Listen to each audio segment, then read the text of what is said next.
కాకాది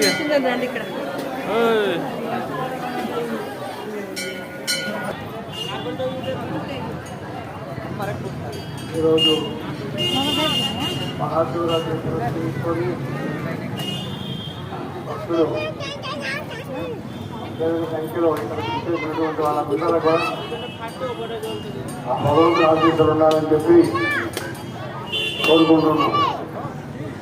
ముఖ్యంగా మన ఎంతమంది ఎదురు కోసం ఆనందపరచడానికి జీవిస్తుంటారా ఇలాంటి కార్యక్రమంలో పాల్గొంటుంటారు.